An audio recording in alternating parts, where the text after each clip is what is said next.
Welcome to the evening news. I'm Maya Maddie. And and I am Mitchell Maddie. In a new segment to our evening news titled Flashback to the 80s, we are following our local favorite, Brian Maddie, and documenting his life story. So, Brian, let's start at the beginning. Thank you, Maya, and it's great to be part of this new segment. It all started in 1981 when I was born. I was not only the youngest child of my immediate family, but I was the youngest of all my cousins. The 80s were great. How so? What made them so great? Well, I was the youngest, so everyone pretty much thought I was the cutest no matter what I did. It was pretty cool. What did you think of school? School was okay, but I didn't push myself a lot. I was too busy being spoiled, so I didn't set a lot of goals for myself. Did you ever think I was going to come back and bite you later? At the time, no, not really. It never really crossed my mind. My life during the 80s was pretty awesome. Well, thank you for being our first interview for our new segment, Flashback to the 80s. Back to you, Mitchell, for sports. Thank you, Maya. In sports today, the Cubs had a big extra inning to win over the Cardinals today at Wrigley Field. We are lucky enough to have the winning pitcher today in the studio with us today, Brian Maddie. Brian, tell us about the game today. Well, it was a hard-fought victory today, and it was a good win for the Cubs. We had to fight really hard and make sure we were focused on all the details when we were out there. That was something I wasn't very good at in the 90s. Brian, this is 2019. Why are you talking about the 90s? Well, I've made a lot of changes in my life, and I've grown a lot over time. In the 90s, I was a good kid. I didn't get into trouble, but I was unsure of myself as far as my abilities and what I wanted to do when I grew up. It was kind of stressful to not know what I was working towards. You were in high school in the mid to late 90s, right? Yes, I was. Did high school help prepare you for life?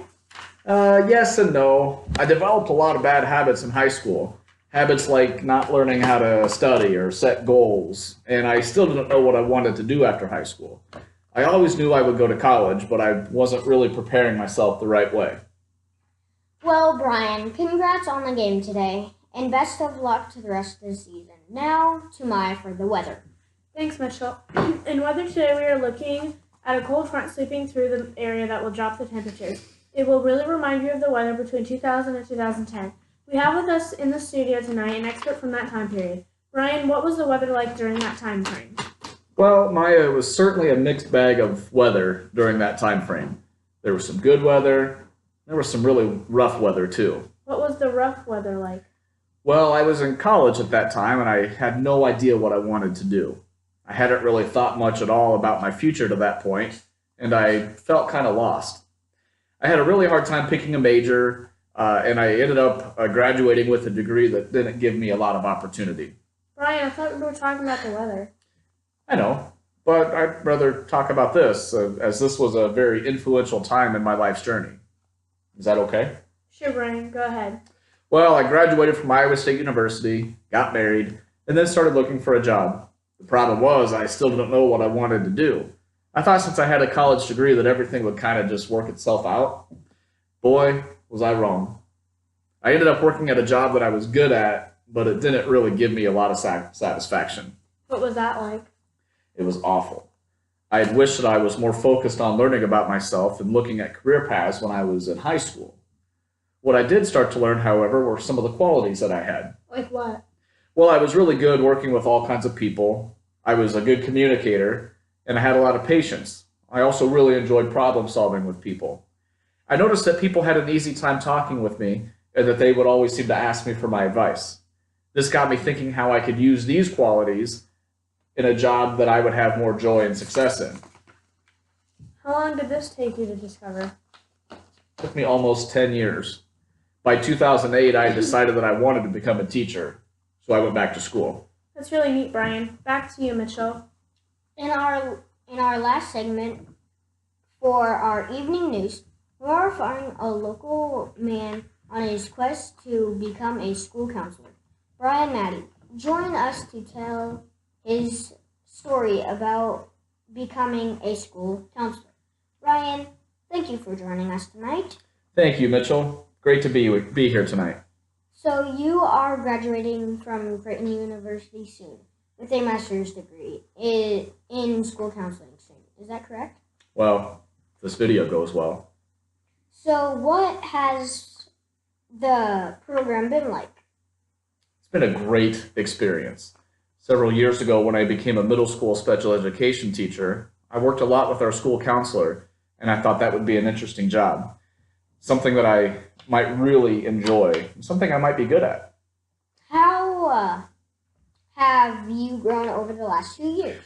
Well, Mitchell, I've learned that I can accomplish anything as long as I put my mind to it. I've had a great support system for my family when I've had to accomplish different assignments, and I couldn't have done this without them. I'm so happy with my career now. What makes you happy? Well, Mitchell, I get to work with students all day and help them be successful. I want to help every middle school student begin to learn about themselves, help them develop plans or ideas of what they can do with their life. I like that students can come to me and we can problem solve different situations that they are experiencing. I like how I can help students begin to think about and advocate for themselves. This program has taught me the importance of an effective school counselor and how we can impact the lives of students and help them prepare to be successful in a challenging world. What made you become a school counselor? Well, I really enjoyed being a special education teacher, but I felt I could do more. I really thought about some of the struggles that I had experienced in college and high school and during my first job after college. I wanted to help students become better prepared for the real world, more prepared than I was. I also learned a lot about myself when I was struggling, and now I'm using those struggles as the backbone of my current career as an 8th grade guidance counselor. I simply couldn't be happier. If there was one thing you learned during your time at Creighton, what would it be? You can tackle complex issues in a variety of ways, but you have to be a well-rounded person to be successful. I believe Creighton has helped me become a more well-rounded person while helping me also become a school counselor. Thanks for joining us tonight, Brian. Thanks for having me on tonight, Mitchell.